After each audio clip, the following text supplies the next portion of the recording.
Good morning. It is fall. It is football season. Things are going, and it's good to be back. I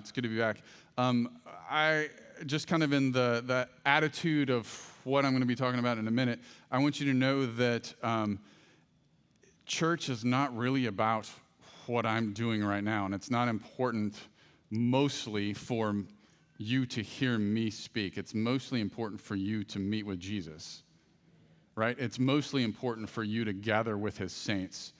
If I get to be a part of you meeting with Jesus and gathering with his saints, that's great, but it's not built around me. I don't function as Jesus for you, but it's good to be back nonetheless.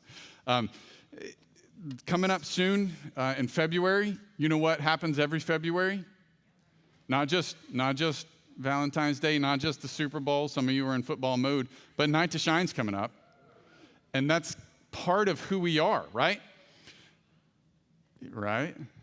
Okay, yeah, our church has a deep connection to celebrating folks that maybe everyone else, the rest of the world, doesn't necessarily celebrate, because we feel like that's what Jesus would have us to do, because we see that taught and modeled in his ministry, and so we want to follow in his footsteps there. So Night to Shine is something we do. I don't know if you knew this, but it takes quite a bit of money to pull that off, and it's time to start building up the expense account of Night to Shine. So as you are thinking about how God would want you to walk in the ways of Jesus with generosity, in addition to giving, in addition to tithing, in addition to supporting all the other charities you do, there's an opportunity in our new giving form for you to designate toward Night to Shine. Or for you think, I don't have any extra dollars to spare, but I've got some hours that I could spare. Think about volunteering, okay? That's coming up soon, and it takes a whole bunch of people. And we can't, actually, Alsbury, we can't do it all internally. We rely on lots of help and lots of donations from outside. So if you have no money to give, but you can help rally other people, that is a tremendous help as well. I would be happy to put you in contact with the best person to help you help Night to Shine go well, okay? So you can check in with me, you can check in with anyone in staff, or the director this year is Susan Dodson. If you know her, you can get in contact with her. Okay. Now, wrapping up a series called Church Explained today. And I had a great question last week. I went to church in a suburb of Vancouver, and there was a 16-year-old son of immigrants who his parents still had the accent of where they grew up. He sounded thoroughly Canadian. And after he had heard, went through the worship service, they have a fellowship time with food afterward. And I had just talked about, from Matthew 28, about the importance of actually putting what Jesus taught into practice. Very much like stuff I would say here. I don't know that it went very well, just judging from the people's faces, and it could be different context, different, whatever else. I wasn't as funny as I thought I am. All those things went wrong. But the 16-year-old, he has this burning question, and it is, do I have to go to church to be a Christian? And I'm thinking, if my 16-year-old, almost 16-year-old asked me that, I know exactly where he's going, right? I know exactly. And so I'm thinking about this guy's parents. And so I'm thinking, yes, you have to go to church. It doesn't matter what you think, right? That's what I'm thinking. But it's a good question. But to answer the question, we have to ask the question, what's a church? And that's kind of hard to answer. I don't know if you think about it. You might think, well, obviously, it's the building that has a steeple on it. I don't know if you noticed, but this building doesn't have a steeple. That one next to us does, and we don't meet there. So does that mean we're not a church? So many of the New Testament writings are addressed to churches and tell us about churches, but Jesus didn't start what we think of as church in any sort of obvious way. Now, he had everything that he taught and modeled is what we're trying to do, but he didn't come into a synagogue and take it over like this building is now a church, and we're not going to meet on Saturdays, we're going to meet on Sundays, and we're going to sing all the old hymns, and we're going to whatever. We're going to have a 45-minute sermon. He didn't do that. So how do we get the idea of a church? And by the way, my big question today that I want to help you answer is church membership biblical? Because Alsbury Baptist Church, we want folks who are going to be around here for a while. If you're going to live in the area and you're going to drop in here, it would be our preference that you would become members officially. So where did we get that idea? So I've got a main expectation and then an application, okay? The main expectation, if you're taking notes, and again, I am always happy to share my printed notes or email you a PDF copy of my notes. I'm happy to share. But the main expectation that I think I see in the teachings of Jesus that I'm going to read here in a few minutes from Matthew 16 and Matthew 18 is if you're committed to Jesus, you need to be committed to his people. Jesus was pretty straightforward. If you're committed to him, you need to be committed to his people because he makes his disciples into a family, and family doesn't just stray and ignore one another, at least families that are functioning well. They stay together and they look after one another. So one of the clearest applications I can think of is to invest yourself as a church member, okay? So I'm looking at the idea that Jesus expects his followers to be committed to one another, and I'm saying, this might not be the only application. You might be able to come up with an application that fits your life. Maybe. I'm saying one of the best applications of his expectation that if you love him, you will love his people in particular, not just kind of abstractly, is that you should invest yourself as a church member. That's my thing. Or in terms of our values, it would be we should become an authentic family. Okay? So if you're not a member of Alsbury Baptist Church and you're listening this morning, I'm trying to persuade you to become a member of Alsbury Baptist Church. Okay, she's in already. Just like that. I love it. Okay, we can go home. I'm just kidding. I've got too much in me to stop there. Matthew 16, I'm going to start reading in verse 13, okay? Matthew 16, I'm in the NIV today. Matthew 16, starting in verse 13. And I picked two passages from Matthew because they're the only times that we have in all four Gospels where Jesus uses the Greek word that we have translated as church in our Bibles. So some people would say, well, if Jesus only used the word church in two places in all four Gospels, then he clearly didn't care about the church. When we read this, you'll see he cares about the church. He just didn't use the language that that the later disciples started to use as much. But they got the idea from Jesus, okay? Matthew 16, starting verse 13, it says, when Jesus came to the region of Caesarea Philippi, he asked his disciples, who do people say the Son of Man is? And if you remember, I read this in the first sermon in this series because of the Son of Man and talking about his coming death and his eventual reign over all of creation. They replied, some say John the Baptist, others say Elijah, and still others Jeremiah or one of the prophets. What about you? He asked. Who do you say that I am? Simon Peter answered, you are the Messiah, the Son of the living God. Jesus replied, blessed are you, Simon, son of John, for this was not revealed to you by flesh and blood, but by my Father in heaven. So knowing who Jesus is takes the revelation of the Father. And I tell you that you are Peter, and on this rock I will build my, what's the word there? Church. Okay. And the gates of Hades will not overcome it. And I like that it says Hades instead of hell. We can talk about that some other time. There's so much here, I am not going to be able to unpack it. I will give you the keys of the kingdom of heaven. Whatever you bind on earth will be bound in heaven, and whatever you loose on earth will be loosed in heaven. That's a high mark of authority, heavenly authority given to human beings, given to his church. Then he ordered his disciples not to tell anyone that he was the Messiah. From that time on, Jesus began to explain to his disciples, this is why he didn't want them to speak up, because he was not the kind of Messiah they assumed. He began to explain to his disciples that he must go to Jerusalem and suffer many things at the hands of the elders, the chief priests, and the teachers of the law, and then he must be killed and on the third day be raised to life. Peter took him aside and began to rebuke him. Never, Lord, he said, this shall never happen to you. Jesus turned and said to Peter, get behind me, Satan. So he was the rock on which the church would be built, and then a few breaths later, he is Satan incarnate. You are a stumbling block to me. You do not have in mind the concerns of God, but merely human concerns.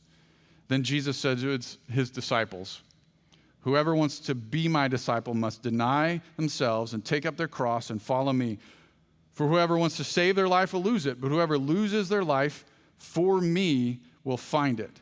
What good will it be for someone to gain the whole world yet forfeit their soul? What can anyone give in exchange for their soul? You might translate that as life, your very self. For the Son of Man is going to come in his Father's glory with his angels, and then he will reward each person according to what they have done. Truly I say to you, some who are standing here will not taste death before they see the Son of Man coming in his kingdom. So that's a lot, but what I want you to see here is that Jesus is building his church, and it's based on those who know who he truly is and are devoted to him in the sense that they'll follow in his ways, take up their cross and follow in his footsteps, living a life of self-denial and obedience, and he is building them into a church, into a gathering, a movement. And so the big idea from Matthew 16 that I just read is we need to cooperate with Jesus as he builds his church. We need to cooperate with Jesus. Again, it's worth thinking back. What is Jesus doing? If we're going to cooperate with Jesus, let's be clear about what he's doing. He's building a new movement where he calls it my church. It's a movement of followers who are empowered with his authority. He says, I'll give you the keys to the kingdom of heaven. Whatever you bind on earth will have been bound in heaven. It's hard to translate, but what's clear is that he's saying, I want my disciples who are walking in my ways to have the authority of God in their ordinary activities. Now, whatever you make of that, that's a whole lot of authority. But if they're walking in his ways, they can be trusted. Yes? And then he says, the gates of Hades will not prevail against it. And whatever you make of that, it's clear that the church as a movement will win because of Jesus. Jesus ain't going to lose, and his people ain't either. Is that all right if I say that? Okay. So Jesus is building a movement of people who are loyal to him, who know who he is. He's going to suffer and die at this point in the story. He's going to be raised on the third day, and someday he's going to come back and reward everyone according to what they've done. This little passage says, and he says, those of you who are loyal to me, who know who I truly am as revealed by the Father, I'm building you into a movement that will not fail. So what that means is individuals who follow Jesus belong together as his church. This is talking about relationships. Jesus is building a network of relationships among people who are loyal to him. That's what the church is supposed to be. It's not the building. It's not how we do things. It's the family. It's the movement that's built around loyalty to him. So Jesus taught and modeled how to live, particularly how we should relate to one another. And this collection of disciples, this collected group, takes up Jesus' mission by welcoming new disciples into his family and practicing friendship and love for one another the way Jesus taught and modeled. So the church is meant to, whatever else we do, we're meant to build relationships with other people who are loyal to him. That's more important than anything else we do, because that's who we are. So if all of our activities are not helping us build relationships where we actually practice the teachings and example of Jesus together, and we hold on to hope until he returns, and we draw new people into the family by telling his story over and over, then whatever else we're doing, we're not a church. So Jesus is building his church. I would ask you, are you cooperating with that, or are you resisting? Maybe a better question that you're going to see more and more in the coming months and years is, which relationships and ministries are you currently investing in? because you have a limited amount of time and resources. You have some skills, but not all the skills. You have some gifts, not all the gifts. How are you being intentional in investing in this network of relationships? And if it's not here, then I would say, are you loyal to Jesus? And if you say yes, and if it's not here, then I would say it should be somewhere. Because Jesus is gifting you so that you would invest that in a specific group of disciples of Jesus. Okay? But you might say, well, Jesus was talking about one church, the universal church, all Christians of all times. And so you might say, well, my membership in his church is settled by a spiritual change. Jesus changed me. I know him, and I have this personal relationship. I don't need to be a member of a specific church. I don't need to sign a covenant or whatever. I don't see where I need to join a local congregation. And that's a great question to ask. And for our answer, we're going to look at Matthew 18, okay? There's not going to be the word membership in chapter 18, but it's another place where Jesus mentions church. Matthew 18, starting in verse 1, I'm going to read verses 1 through 20, again in the NIV, and I'll try to unpack it. Remember, I'm trying to persuade you to become a member of a church. Matthew 18, starting in verse 1. At that time, the disciples came to Jesus and asked, "Who then is the greatest in the kingdom of heaven?" That's such an important question to ask, right? Whoa. Not really.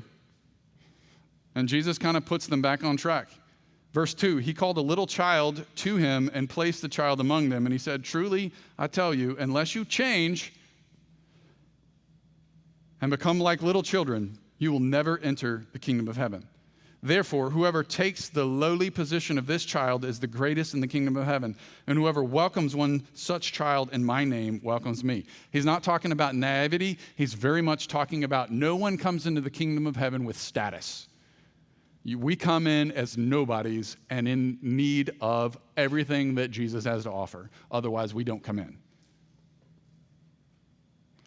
And because of that, Jesus has something to say about how we treat one another. That's where the chapter kind of turns. Look at verse 6. If anyone causes one of these little ones, those who believe in me, to stumble, it would be better for them to have a large millstone hung around their neck and to be drowned in the depths of the sea. We will have our practice of that. That's going to be a new church practice out back when we're done.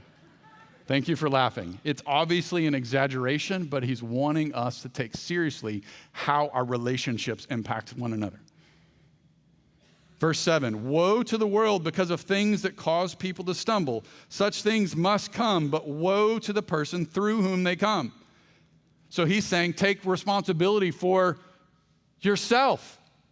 If your hand or your foot causes you to stumble, cut it off and throw it away. We have knives out back for when we're done. Again, thank you for laughing. It's an exaggeration, but he doesn't want you to take this lightly. It's better for you to enter life maimed or crippled than to have 2 hands or 2 feet and to be thrown into the eternal fire. And if your eye causes you to stumble, gouge it out and throw it away. It's better for you to enter life with 1 eye than to have 2 eyes and to be thrown in the fire of hell. Jesus says in verse 10, see that you don't despise one of these little ones. Anyone who believes in him, who comes in with no status, who becomes a disciple of Jesus. Don't despise them, he says. For I tell you that their angels in heaven always see the face of my Father in heaven. Now, I don't know exactly what that means, but that might be the basis for a guardian angel idea right here in the words of Jesus. We might all have guardian angels.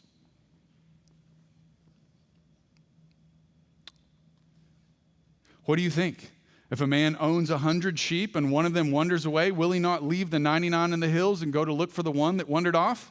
And if he finds it, truly I tell you, he's happier about the 1 sheep than about the 99 that didn't wander off. In the same way, your Father in heaven is not willing that any of these little ones should perish. See how he's connecting the idea of going after a brother or sister who is wandering off? Like we take our own tendency to stumble seriously. We take their well-being and their continuing in the faith seriously. And then he makes it he drops the metaphor. Verse 15, if your brother or sister sins, go and point out the fault. just between the two of you. If they listen, you have won them over. But if they won't listen, take one or two others along so that every matter may be established by the testimony of 2 or 3 witnesses. That's drawn from the book of Deuteronomy. If they still refuse to listen, tell it to the church. And if they refuse to listen even to the church, treat them as you would a pagan or a tax collector, someone on the outside who needs to come back in by repenting and joining the family. Verse 18, truly I tell you, whatever you bind on earth will be bound in heaven. Does this sound familiar? Whatever you loose on earth will be loosed in heaven. Again, truly I tell you that if 2 or 3 on earth agree about anything they ask for, it will be done for them by my Father in heaven. For where 2 or 3 are gathered in my name, there I am with them. That's a familiar verse, right? So I think this is where Jesus is making it very particular about people who love him and are loyal to him have to have not generalized connections to other disciples, but very specific connections, very specific relationships. If you're going to be loyal to Jesus, you need to have specific relationships with a network of other believers. And Jesus needs to be the thing that binds you together, not your skin color, not your socioeconomic status, not even necessarily the language you speak. It needs to be Jesus. So for our day and age, I think church membership is the best way for that to work. So I would say give other believers permission to hold you accountable in practice. That's kind of what church membership is meant to be. It doesn't always function that way, but we need to give one another permission to hold me, to hold you accountable in practice. Because Jesus taught that we're accountable to him for how we treat one another. And he gave 3 illustrations of this. First, that extreme action. He says if your eye or your foot or your hand causes you to stumble, cut it off, gouge it out, throw it away. It's better to be maimed and to stay loyal than to keep your body intact and to fall away. And then he gave the other illustration where it's like a shepherd who goes after one lost sheep. So the shepherd wants you and me to go after the lost sheep. And so, in a way, we need to have permission to do that. We need to say, you know what? I want you to look out for me. And I'll look out for you. That's kind of what church membership is meant to be. And then in the passage that I didn't read is a long story that Jesus, he tells a parable about a king who forgives his servants. This one has a huge debt that a servant realistically could never pay back in his lifetime. And the servant falls down before the king and says, have mercy on me, and I promise I'll pay you back. And the king, out of mercy, not because he believes the servant would pay him back, out of mercy, he says, I forgive you.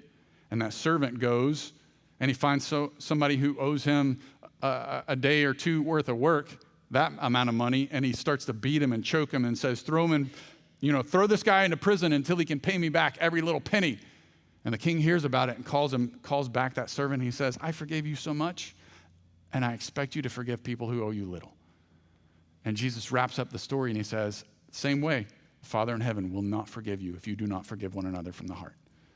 So he's building up this picture of relationships where we're accountable to one another for how we act. And the goal is that we would all look out for one another and have these relationships where we are so much in one another's lives that if one of us wanders away, we'll go and pull back and rescue. And if I'm the problem, and I notice it, then I would cut off my hand or gouge out my eye. Or if one of us offends one another, since the Lord is among us, that we would go and make right with one another. And so it's this picture of relationships. And in verses 15 to 20, right there in the middle, where he's not using a metaphor or illustrations, Jesus gives authority to the gathered church to sort out broken relationships. That's what we're meant to do. We're meant to sort out broken relationships. Not that we need to have everything from a microphone, but we need to feel some responsibility for one another. And I think church membership in our day and age is a helpful way for that to work. So in our times, we ask that you would make your commitment to church official and public. They didn't need to have church membership in the early centuries because no one would dare join the movement or join the church if they weren't all in anyway. Baptism wasn't like a cultural, social, celebrated thing. It was a dangerous thing. More like baptism in countries where Christianity is not the majority today. Baptism marks you out as not belonging to the majority anymore in many countries in our world today. But in North America, it's comfortable. It doesn't get you in any kind of trouble. And so that's why we ask you to make your commitment to specific people official and public. There's some benefits maybe. Let me see if I can try to persuade you a little bit more. For one, it makes planning our gatherings a little easier if we know that some people intend to be here more often than not. But it also makes, for you, your own progress and maturity more likely to happen if you are committed to people. Because when you're just abstractly, I love Jesus, but I'm not committed to anyone in particular, then you can excuse yourself from all kinds of stuff. It's not my responsibility. That attitude gets us out of all kinds of stuff, right? I don't know if you ever say those words out loud. Man, I can't talk today. I don't know if you ever say those words out loud, but we can excuse ourselves from all kinds of things when we think, well, that's not my responsibility. Church membership is a way of saying, these people in particular are my responsibility, and I'm willing to accept it. So it will benefit you in growing up in the ways of Jesus to say, yes, I'm committed to these people in particular. You can't practice love for the whole universal church all at once. You can generally say, I like them. I don't know most of them. I'm for them rather than against them. But I'm going to show it in particular to some specific people. It also has the benefit for others who are members of this church for the idea of giving and receiving. Because God has given other followers of Jesus the gifts that you need, and they should practice.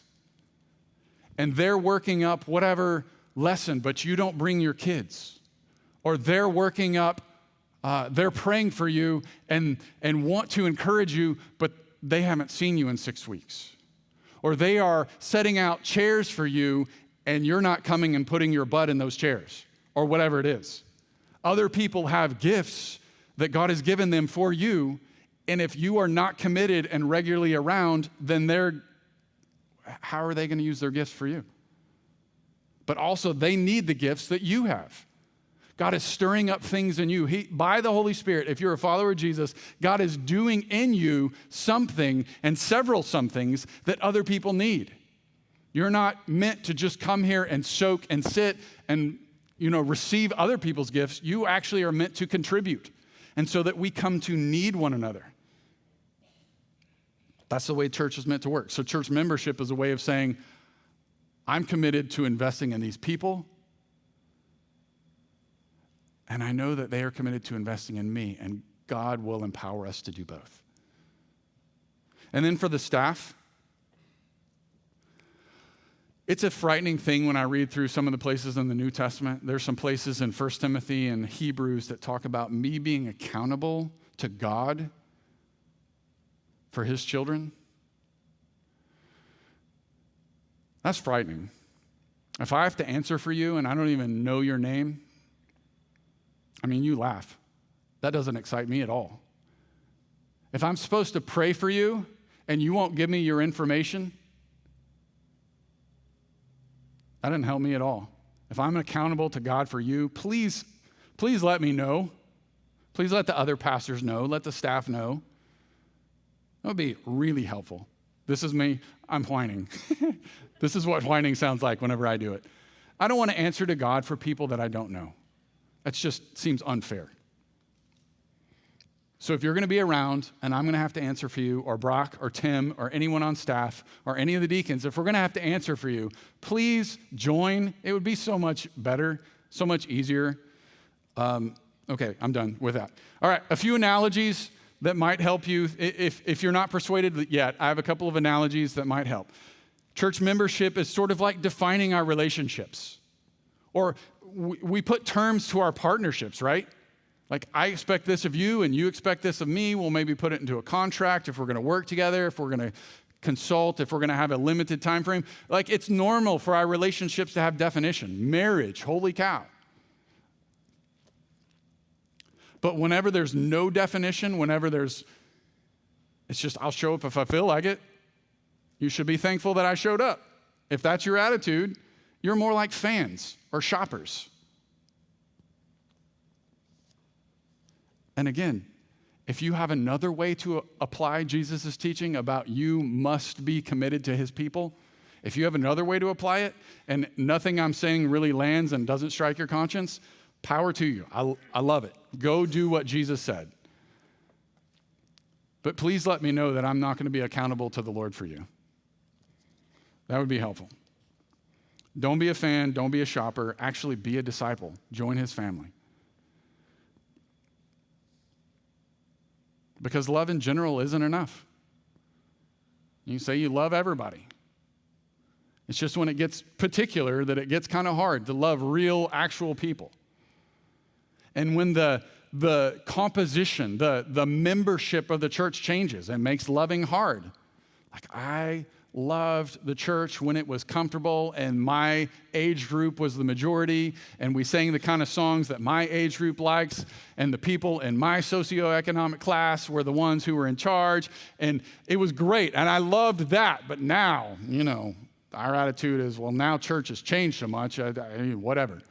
Again, it's time for me to grow up if that's my attitude and to love like Jesus loved because the movement changes.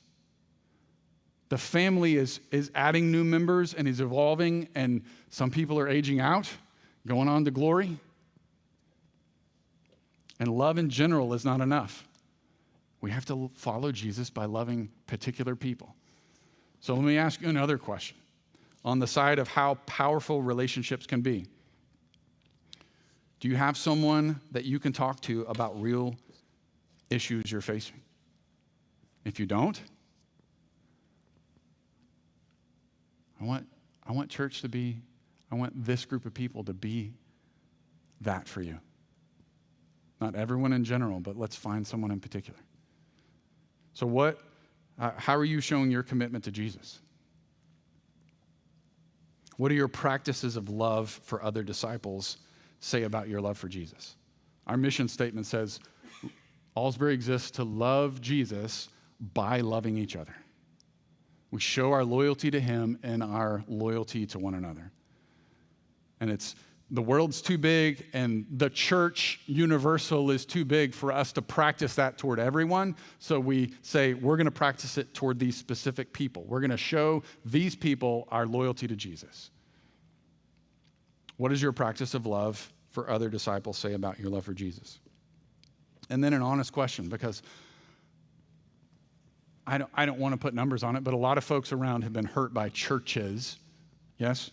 So how have bad experiences with church affected the way you deal with Jesus' teachings?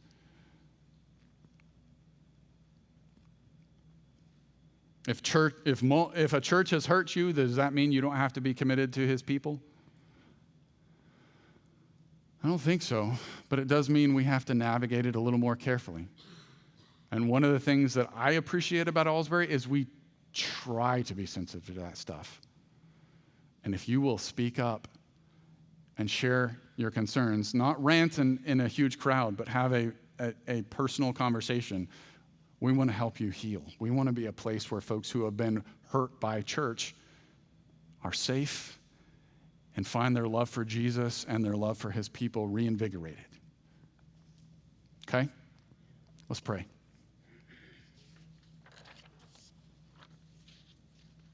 King Jesus, we want to be about you. We want to be about your mission. We want to love your church the way you love your church and gave yourself up for us. Lord, I always need help making that particular. The big, grand idea, I can get behind that, but it's the particulars that make demands of me. Or I can't put myself first anymore. That's where it gets really hard. Or I have to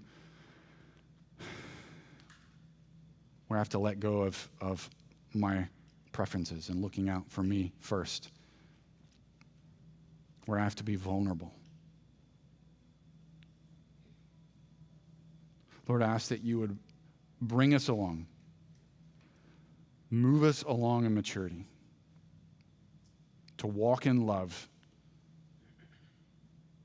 as the Son of Man didn't come to be served, but to serve and to lay down his life as a ransom for many. Holy Spirit, I ask that you would fill us so that we would walk in love as Jesus did. Holy Spirit, empower us so that we would have the same gifts and abilities and power of Jesus to minister to one another. So we wouldn't gather together and go home hungry. We wouldn't gather together and go home empty and alone, but we would gather together and experience your presence together.